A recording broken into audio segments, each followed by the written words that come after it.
You've been doing a string of something for Kate shows, yeah? Yeah, that's right. Yeah, we played. Well, we did Queenscliff Festival last week, and just decided to throw in another little warm up show the night before. One show is always just a good excuse to play two shows or three Yeah. shows, or yeah. So what's with this two-show run? Like you're coming to Newcastle on the 20th of January. Is this, paying the bills, or are you testing out some new material? Are we getting tasty, bit thirsty for some new Paul Dempsey solo material? Look, it's just become my habit to always have some shows in the calendar. Um, I mean, I can't remember the last time I actually did like a national tour where it was, you know, every Everywhere. capital city within a 3 week period or whatever. I haven't done that for ages because I kind of I preferred just the idea of always being on tour, if you know what I mean. Yeah. I love playing, and I hate the idea of doing one tour and then sitting around for 6 months or whatever, waiting for the next one. So I prefer to just play, you know, with some frequency. So there's always kind of like a couple of shows every you know in a sort of almost monthly. I make sure that there's almost a show each month, that I'm getting out there and doing something, because it just keeps you in touch with what you actually do. It keeps you on stage playing your guitar, using your voice, singing, actually being a musician, Yeah. and not sort of cooped up at home working on something so that one day in the future you might be able to go out on tour again. Yeah. You know, Okay. How does the yeah. So machine behind shows. that cope though? Like, promotion, booking, do they go, "Oh, that's great, we love that," or do they go, "Oh, Paul, just book a bloody tour"? Yeah, look, I think everyone around me would probably find it a lot easier if I just toured, did like one or two tours a year and left it at that. Yeah. Um, but I don't know. I've come to really resent that cycle, the way the music industry, whatever you want to call it. There's just this pattern has come about where you can only tour if you're promoting something, Yeah. and you have to be putting out something new or promoting something every 2 years or whatever. And I don't know. It's bullshit. I just want Mm. to play music when I want to play music, and I love writing and recording as well, and I do that as the as I'm ready to. I mean, Jesus, my last solo record was 7 years ago. Yeah, 16? 2016, was that it? Yeah, Yeah. yeah. The last Something for Kate record was 2 years ago. Which was a Where cracker, by the way. That was a cracker. That was a great album, man. Congratulations. We haven't spoken since then, but yeah, congratulations. That was great. I appreciate it. I mean, we're all really proud of it. We all feel, kind of pissed off that we didn't get to Yeah. uh, go out and play as much as we wanted to when Yeah. that album was ready, because of the pandemic. But we look forward to playing those songs for years to come. But I yeah, I've been working on something new. There'll be new stuff coming out next year. Sick. Is that why Uh, you're in LA, or is that just for recreation? I saw you on social, you're in LA. yeah, no, it was work. Um, there's been some recording going on, Woo. in lots of different places, and all will all will be revealed, but not today. All right, let's. I'm not going to get the exclusive, so let's talk about, like, one of your most iconic shows in Newcastle was up at the Lighthouse. I was privileged to be standing side stage watching that show with Gra, the promoter, and it was a really great night. And one of the things we noted, Gra and I together, was that covers sit alongside these really epic songs that you've released so nicely. They're seamless. It doesn't seem like, oh, he's doing a cover now and now he's doing his own songs. And I suppose the question I wanted to ask off that is, how do you drill down on what sort of covers you want to do, and what's your approach once you pick one? Like, what do you want to bring to it or get from it? Uh, I mean, I guess I love music. I'm a music fan. So the songs that that I decide I want to cover are usually just because they're songs that I'm like totally in love with, Yeah. and I'm always singing them to myself anyway, or they're always in my head. So that's really the kind of basic impulse. Is I just love playing songs that I love. Yeah. Uh, but then I guess the second thing has to be that I have to feel like I can sing it the way I want to sing it, and not try and just be a carbon copy of the original. I have to be able to sing it with my voice and express it the way it feels to me.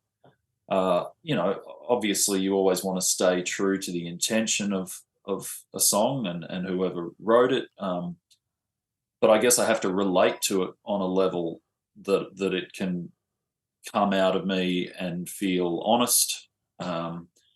And so, yeah, they're the main things really, and preferably it has to be something that I can sing in the original key, because I hate changing keys.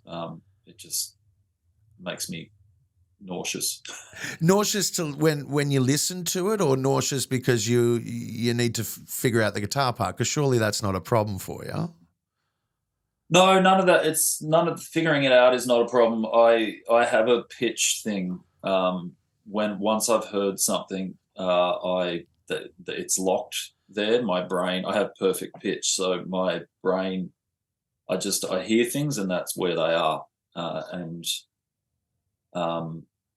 so if I'm walking around the house a week after hearing something and I'm singing something to myself, I'm singing it in the exact key that I heard it in. Yeah. That's just where it stays in my brain. And so changing from that is, I don't like it. Plus I get a kick out of, one of the other reasons I like doing covers so much is because of that fact, because I won't change the key, I force myself to sing something that might be really hard for me to sing. Yeah. And obviously I don't write songs that for myself that I can't sing.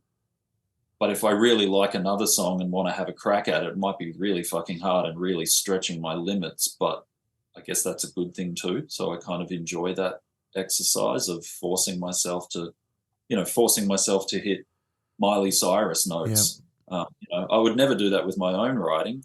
It wouldn't occur to me. But if I'm gonna play someone else's song and it's like, okay, shit, now I've got to try and hit that note. So it's sort of just a fun exercise as well. But yeah, I have a hard, I mean, even just recently doing the recording I've been doing, sometimes the producer might make a suggestion to change. Oh, why don't we try it in this key or whatever? And it's like, Hey, talking about your voice, do you think it's changed over the years, Paul? yeah, I do.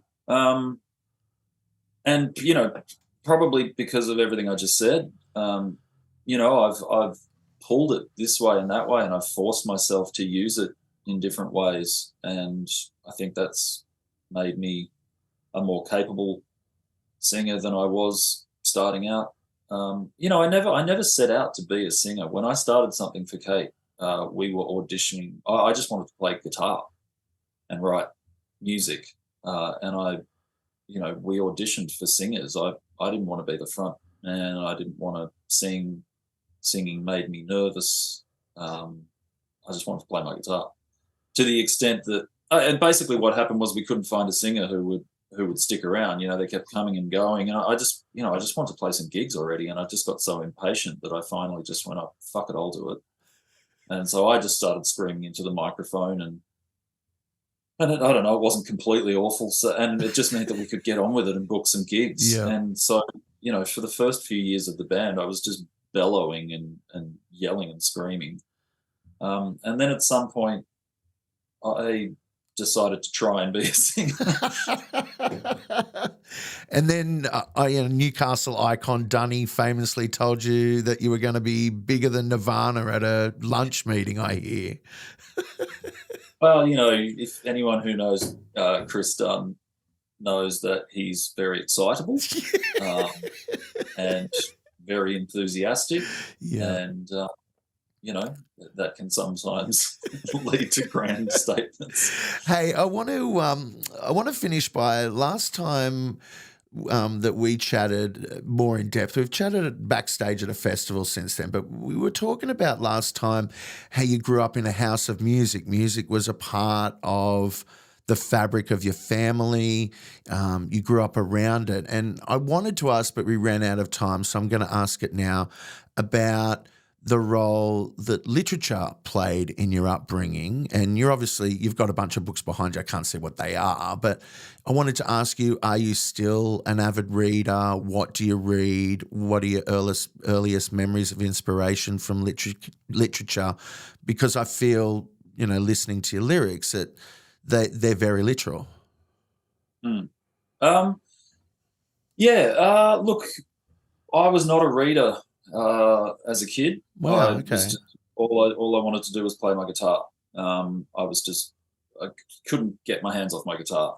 Um, every waking moment was either playing my guitar or just obsessing over a record that I was listening to. I mean, I read books. I guess I say I wasn't a reader, but I guess I did.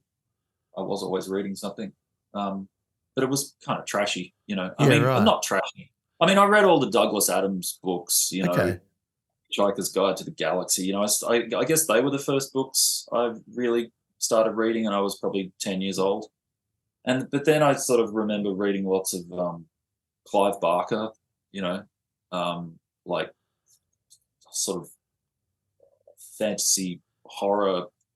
I guess that's what I mean when I say sort of trashy. Yeah, yeah, yeah, Uh, yeah. Nothing wrong with a bit of and bit of chewing gum in your literature, that's for sure.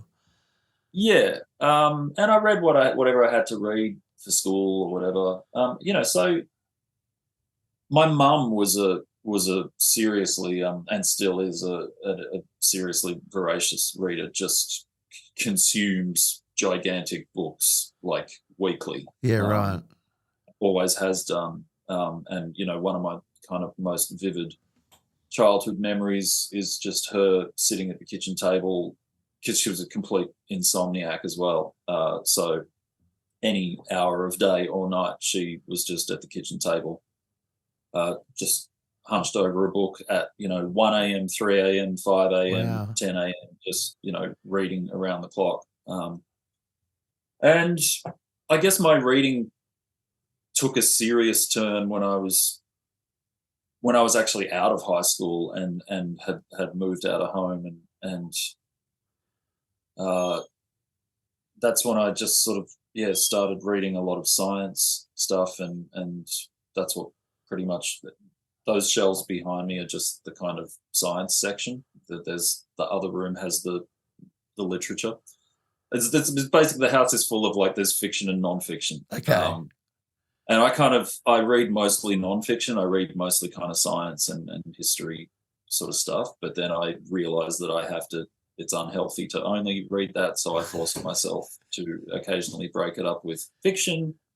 And then I try to make it something, something that you should read, like, there's certain works of fiction that the whole world deems to be, important or classic or whatever. So, I try to read those and Am I wrong in I, the feeling that I had that your music is inspired somehow by literature? That's just how I felt when I was preparing for today, and I wanted to ask you about your reading. I was like, oh wow, I look at the music and I think, oh, I feel like some of it is inspired by literature. look, it definitely is from time to time. I mean, I'm absolutely inspired by, you know, words and language and the way what great writers are able to do with words. Um, and I guess my favorite fiction writers are the ones who uh, twist language and distort language to create entirely new meanings. Yeah. They're using words from the English language, but the way they combine them uh, means something more than just what it literally means. It invents a whole new experience. And I guess that's what I love about songwriting and writing lyrics in particular, as opposed to just poetry. Because when you sing words or a combination of words, that again is a completely different sensory experience to just reading them on a page, or even having them spoken to you. To have words sung to you with a combination of rhythm and melody and music behind it is an entirely unique experience. And, you know, reading album lyrics off the artwork or whatever doesn't feel the same as having it sung to you. That's why, you know, for our first, we didn't put lyrics on a record until our sixth album, because I always had this policy of like, no, I don't want people to read the words. I only want them to hear them. And I only want them to hear them sung, because that's how they're intended to be. That's where the meaning is, you know, different meaning. Yeah. To just, so, I mean, yeah, words have an amazing. My favorite writers, you know, they do gymnastics with words. Yeah. So, I and think I guess Frank after Black reading once said. I think Frank Black once said something along the lines of, you know, it's not what I'm singing, it's how I'm singing it, or something. I'm very much paraphrasing him. Yeah, exactly. And you know, song lyrics can be completely nonsensical and and feel so important. And that's what's wonderful about it. It's magic. It's a kind of magic. And I don't believe in magic or supernatural things. Like I said, I'm a science nerd, but to me, that's the closest thing I've found to magic, is the way words and music can create an experience that, you know, just can't be created any other way. Well, here's my end segue. We're looking forward to that magic coming to Newcastle on the 20th of January. Thanks so much for chatting with me, Paul. No worries. Thanks for having me.